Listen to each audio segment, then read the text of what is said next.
Hi, this is Andy with West Valley 411.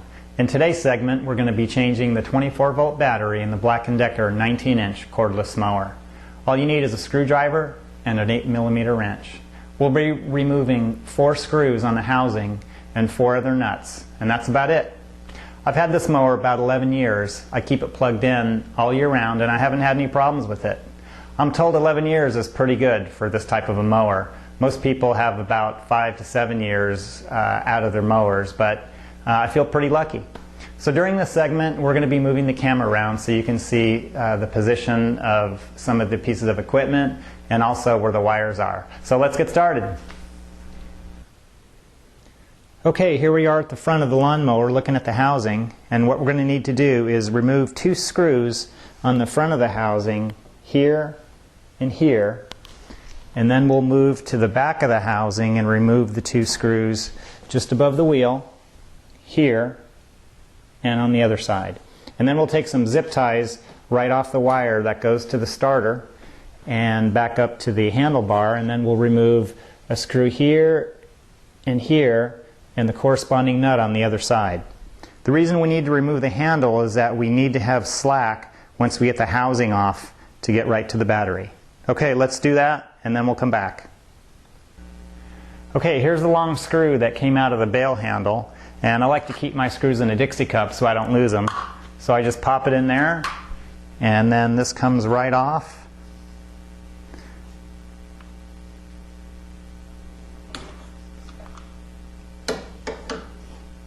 Then what we'll do is take the housing off, just kind of lift up at the bottom on both sides.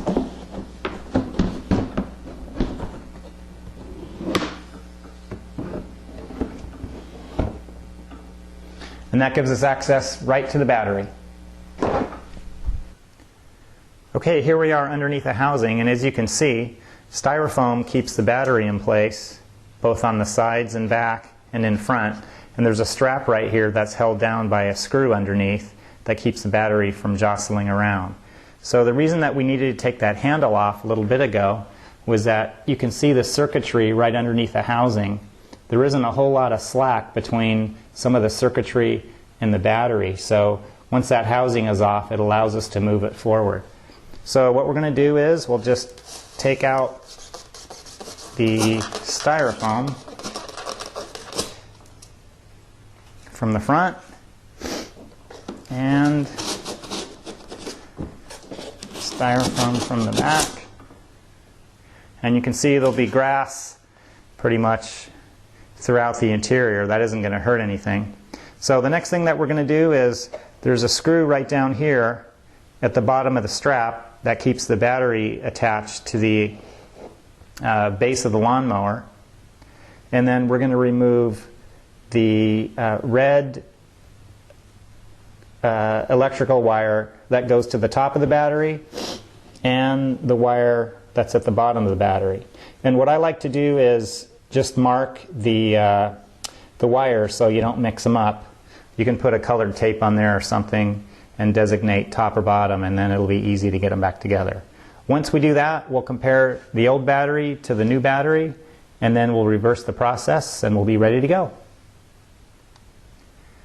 Now let's take a look at our lawnmower battery.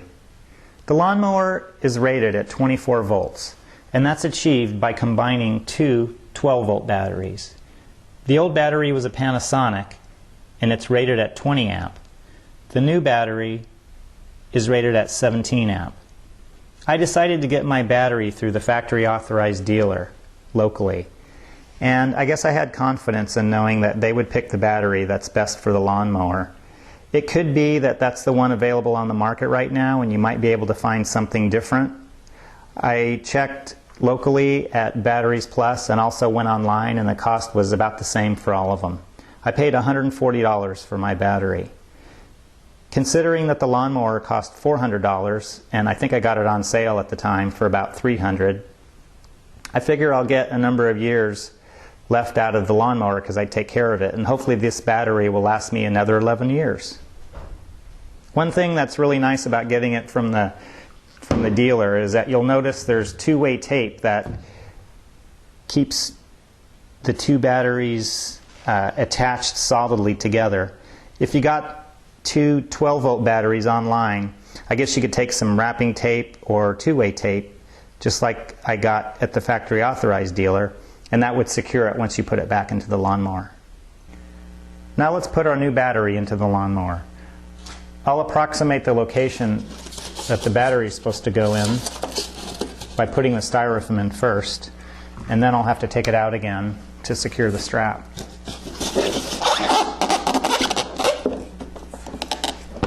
I asked the factory authorized dealer whether or not I needed to put on dielectric compound on the battery terminals, and he said no, so I won't be putting that on.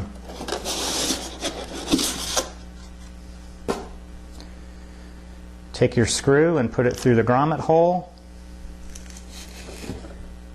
Then just locate the plastic hole that the screw goes into. And screw that in.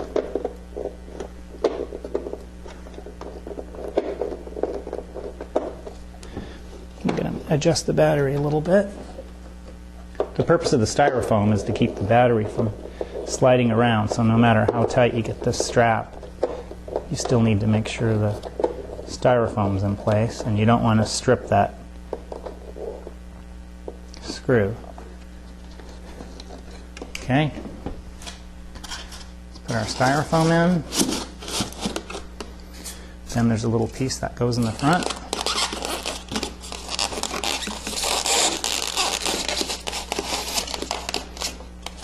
And there's plenty of room to put on the battery terminals.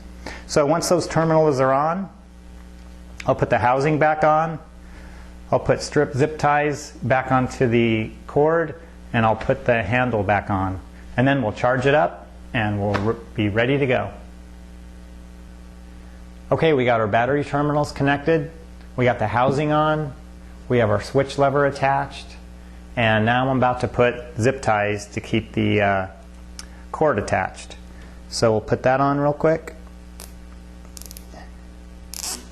I also got the grass catcher attached.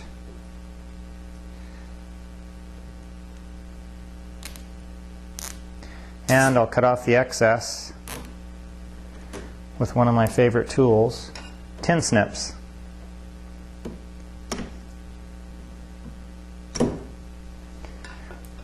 Now we'll attach the charger. And the red light's on, which is a good sign. All the connections work. We'll charge it overnight, and when the green light's on, we'll take it out and mow the grass.